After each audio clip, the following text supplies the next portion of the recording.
I always advise our young people that become CEOs, go out and spend the first 60 days kind of trying to see the business through the eyes of the customer. I always did it in every job I've ever had, including this one. I still spend a lot of time out with customers because they can help you solve problems. They can give you a sense for what's going on inside your own company and things like that. And, again, I found in the healthcare business, in the medical business, that the customers were easy to like, easy to respect. I've got a very healthy respect for physicians and the work they do with patients, and I found that they're easy people to like. The other thing that you find about doctors is that they're not short on ego. And so they say, hey, you're the CEO, I'm a doctor, we're equal. And I spent probably a lot of time selling, a lot of time closing deals.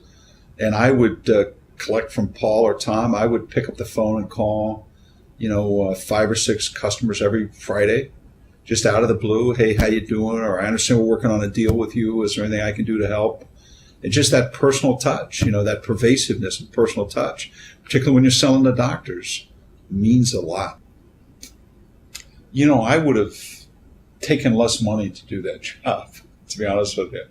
I found that people were really, really, really fantastic. And like I said, I love all the people in the company, but there was a great combination of put the business first, put the company first, work hard, work as a team, just a real sensibility for who they are and what they do. And, the business was smaller then. I mean, today it's there's 45,000 people in the G healthcare. It's 60% of them have been acquired. 60% of them live outside the United States. So it's a much bigger, more complicated business today than it was when I was there, for sure. So it's harder to keep that kind of spirit and attitude. But there was a tremendous, sense of mission, sense of teamwork. We did lots of acquisitions. We acquired Marquette. We acquired Lunar. One of the things that was always important to me was, it's a home game, and you can always do more things if you can kind of see people and touch people. So, what we said is there's lots of healthcare technology in Wisconsin. Let's dominate Wisconsin. Let's be known at University of Wisconsin or Illinois or Iowa. Let's recruit people from those engineering schools.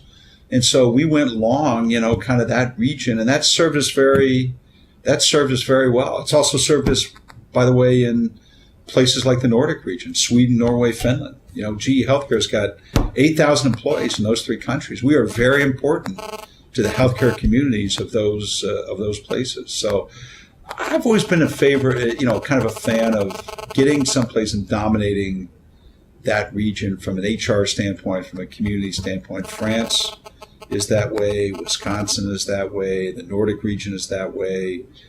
Japan is that way. And, look, I just think we became an important player. We became a fabric of the society. And so I've always been a fan of what I call adjacencies, diversification, multiple revenue streams, because, Walt saw it on one side of the mountain. I saw it on the other side of the mountain. And he said, look, I'm riding this tidal wave. I don't need distractions. And that's true until it isn't true, And then when it isn't true, you sit there and say, so I think we both can be right in the eras that we were in. And again, I go back to the conversation Jack and I had, which is this is a $4 trillion market. Think about it. 1997, this was a $3.5 billion business in a $4 trillion market that was growing 10%. From a GE standpoint, the medical business was way too small. And so he kind of said, hey, look, let's use some capital. We got a lot of capital here. And I think that's still true today. It's an $18 billion business, Leon. We're way too small. It's a $5 trillion market today. It's still growing rapidly. And I think I've never been a guy that says, let's stick to our knitting. I think when I think about GE, right, I think about a company that I want to be innovative, global, close to the customer. Those 3 things. Every day I get up, I think about those 3 things. Mm-hmm. That's GE Medical. really, I mean, that's what I learned. That's what I saw. It's what I believe in, and a lot of that I got from what I saw in GE Medical. The other thing, look, the people I have affinity for in the company are, frontline managers who are leading a technical program or working on lean in a factory or in the front seat of a Taurus. And that's the strength of this company. 320,000 people, 190 billion in revenue. But the only way we run it is with these great frontline managers who are out there making, leading their teams, making decisions. And that's, again, those are the things that I got a lot out of when I was running GE Medical. I'd say the third thing is, look, it's easy to get psyched when you think the thing you're working on might help somebody save their life, right? When you think that you might help a woman find breast cancer earlier, you might be able to help a doctor do image-guided surgery on the brain better. I always tell the story, look, I've been going to Boca for 20 years, more than 20 years. The room is always quiet. People are always polite. There's never chit-chat. We as a company have a culture where people treat each other with respect. When there's somebody up there giving a healthcare presentation, the room gets that much more quiet.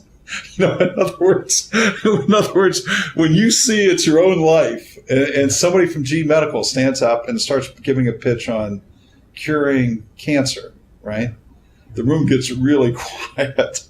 And I think this is a good public face for GE to have.